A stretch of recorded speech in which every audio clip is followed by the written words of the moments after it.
সামনে পুজো, তাই পুজোর জন্য আমি একটা খুব সুন্দর রেসিপি আপনাদের সঙ্গে শেয়ার করতে চলেছি। আর এটা একটা হালুয়ার রেসিপি। হালুয়াটা কিসের সেটা আপনারা নিশ্চয়ই টাইটেল দেখে বুঝতে পেরেছেন। আর তবে এই হালুয়াটা খেতে কিন্তু খুব সুন্দর হয়।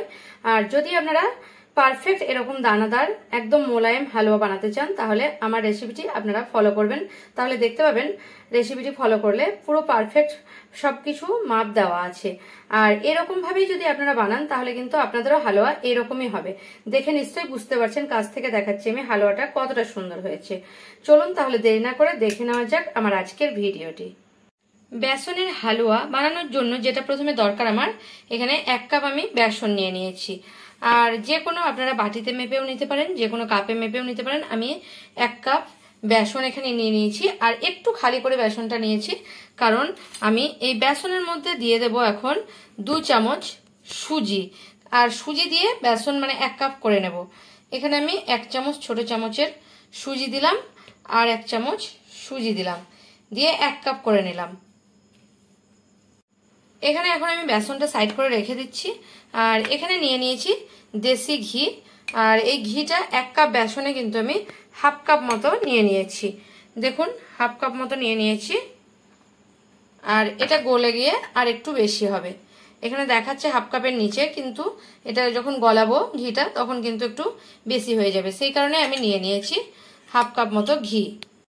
এখানে গ্যাসের মধ্যে আমি একটা ফ্রাই প্যান বসিয়ে দিয়েছি গরম করতে। আর যে 1/2 কাপ ঘিটা নিয়েছি সেই ঘি থেকে আমি এখানে দিয়ে দেব। ঘিটা পুরো একসঙ্গে দেব না, প্রথমে আমি অল্প মানে দিয়ে দিচ্ছি অল্প অল্প করে। আমার ঘি রয়ে গেল আর এতটুকু। আর এটা ঘিটা গলা অবধি আমি অপেক্ষা করব। এবারে আমার ঘিটা গলে গেছে। এখন আমি বেসনটা আর সুজিটা যে দিয়েছি সেটা আমি ধীরে ধীরে দিয়ে দিলাম। আর গ্যাসের ফ্লেমটা কিন্তু আমার একদম লোতে রাখতে হবে, নইলে কিন্তু ভাজার সময়, বেসন ভাজার সময় যদি আমি লোতে না রাখি তাহলে কিন্তু বেসনটা মানে মিডিয়াম বা হাই ফ্লেমে রাখলে ভালোভাবে ভাজা হবে না। আর তখন বেসনের হালুয়াটা খেতেও ভালো লাগবে না, বেসনের একটা গন্ধ থেকে যাবে। একদম লো ফ্লেমে ভালোভাবে আমি এটাকে একদম টাইম ধরে ভেজে নিতে হবে। 15 থেকে 17 মিনিট একদম লো ফ্লেমে আমি ভেজে নেব বেসনটাকে।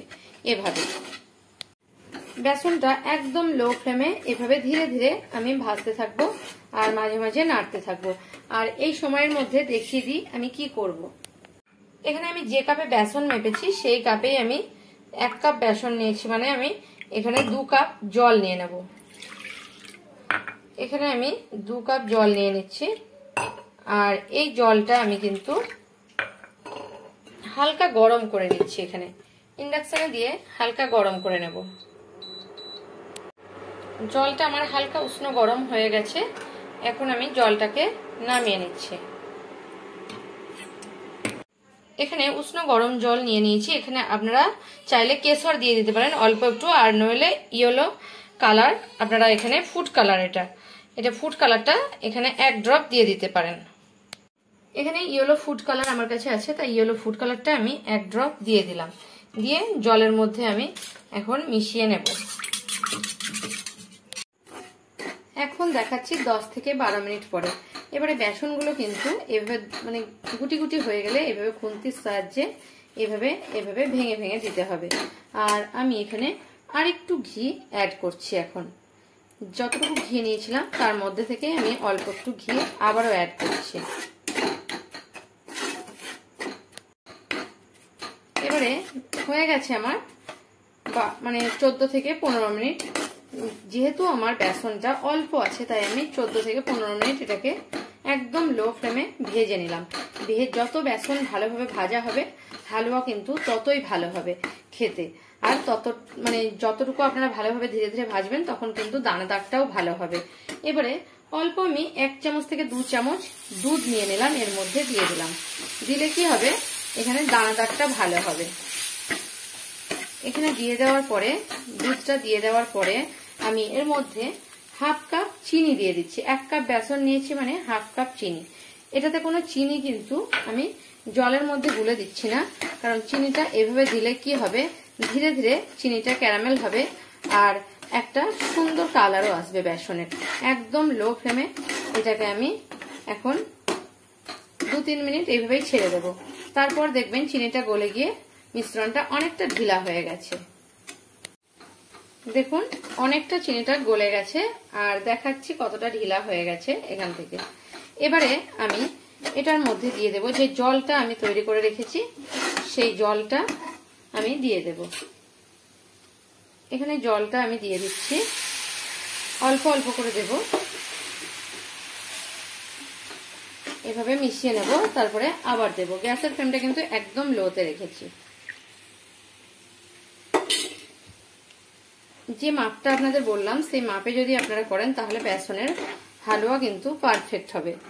আর যে কোনো পুজোর দিনে আপনারা, সামনেই দুর্গাপুজো আসছে, আপনারা করে নিতে পারেন। অষ্টমীর দিন বা ষষ্ঠীর দিন এটা আপনারা বানিয়ে নিতে পারেন। ভালোভাবে এটাকে মিশিয়ে নিচ্ছি। এবারে দেখুন একদম লো ফ্লেমে রেখে পুরো রান্নাটা করতে হবে হালুয়াটা, তাহলে কিন্তু হালুয়াটা খুব ভালো হবে। এভাবে আমি একদম লোতে রেখে এটাকে এভাবে করতে দিয়েছি, এভাবে হতে দিয়েছি। এটা একদম লো ফ্লেমে ধীরে ধীরে দেখুন শুকিয়ে আসছে আর ধীরে ধীরে হালুয়ার মতো হয়ে আসছে। এখানে সাইডে একটা ফ্রাই প্যান বসিয়ে নিয়েছি, তার মধ্যে 1/2 চামচ ঘি দিয়ে দিচ্ছি আমি। আর এই 1/2 চামচ ঘিতে আমি এখানে কিছুটা আলমন্ড এভাবে লম্বা লম্বা করে কেটে রেখেছি, সেই আলমন্ডটা দিয়ে দিলাম। এই ঘিয়ের মধ্যে ভেজে নেব।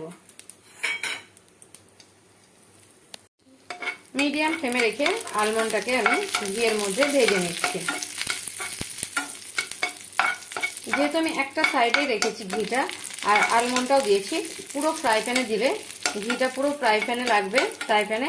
আর সেই কারণে আমি একটা সাইডে ঘিটা দিয়ে 1/2 চামচ আলমন্ডটাকে ভেজে নিচ্ছি। ভাজা হয়ে গেছে, এখন আমি গ্যাসের ফ্লেমটা অফ করে দিচ্ছি আর এটাকে নামিয়ে নিচ্ছি। দেখুন হালুয়াটা আমার ধীরে ধীরে পুরো শুকে আসছে। আর এটাকে আমি এভাবে খুন্তির সাহায্যে এভাবে চেপে চেপে দেব, যাতে একটা খুব সুন্দর একটা মোলায়েম ভাব হয়, সেই কারণে। দেখুন হালুয়াটা কিন্তু এইভাবে ফ্রাই প্যান থেকে উঠে আসছে, মানে হালুয়াটা আমার মোটামুটি রেডি হয়ে গেছে। এখানে দেখুন একদম দেখাচ্ছি ফ্রাই প্যান থেকে এভাবে উঠে আসছে। আর ঠিক এই টাইমে আমি এখন বাদবাকি যে অল্প একটু ঘি আছে এখানে পুরো ঘিটা আমি দিয়ে দেব এখন। কারণ এই ঘিটা দিলে কিন্তু হালুয়ার মধ্যে একটা গ্লেজ আছে, খুব সুন্দর একটা গ্লেজ দেখা যায় হালুয়ার মধ্যে, দেখতেও সুন্দর লাগে। দেখতে যদি সুন্দর না লাগে খেতে তখন কিন্তু একদমই ভালো লাগে না। সেই কারণে আমি এই বাদবাকি ঘিটা আমি দিয়ে দিচ্ছি হালুয়ার মধ্যে। ঘিটা এখন দিয়ে দিয়েছি আর এমনি ফ্রাই প্যান থেকে ছেড়ে আসছিল, ঘিটা দেওয়ার পর আরো সুন্দর হয়েছে। দেখুন উপর থেকে দেখা যাচ্ছে কতটা সুন্দর কালার। এভাবে আরো আমি 2-3 মিনিট এটাকে ভালোভাবে তৈরি করে নেব। দেখুন হালুয়াটা কিন্তু আমার এখন তৈরি হয়ে গেছে। কাছের থেকে দেখাচ্ছি কতটা সুন্দর হয়েছে, নিশ্চয়ই দেখলে আপনারা বুঝতে পারছেন কতটা সুন্দর হয়েছে। দেখুন আমি কাছের থেকে দেখাচ্ছি। এবারে যে বাদামটা আছে ভেজে রেখেছি সেটাও আমি উপর থেকে দিয়ে দেব। তার আগে আমি হালুয়াটা নামিয়ে নিচ্ছি একটা প্লেটের উপরে। প্রথমে একটা প্লেটের মধ্যে আমি হালুয়াটাকে নামিয়ে নিচ্ছি, চামচটা একটু সাইড করে দিচ্ছি, তারপর আমি হালুয়াটাকে নামাচ্ছি। দেখুন কতটা সুন্দর হালুয়াটা হয়েছে। পুরোটা নামিয়ে নিচ্ছি, তারপর দেখাচ্ছি। হালুয়াটা আমি এখন নামিয়ে নিচ্ছি আর উপর থেকে যে বাদামটা আমি ঘিতে ভেজে রেখেছিলাম, আলমন্ডটা, সেটা আমি দিয়ে দিচ্ছি। আর এটা পুরোটা দিয়ে দিচ্ছি। এখন আমি বাদামগুলো পুরোটাতে মাখিয়ে নিচ্ছি।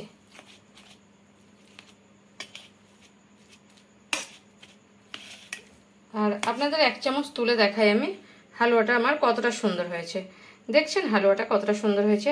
আমার ভিডিও যদি আপনাদের ভালো লেগে থাকে তাহলে আমার চ্যানেলকে সাবস্ক্রাইব করার অনুরোধ রইল।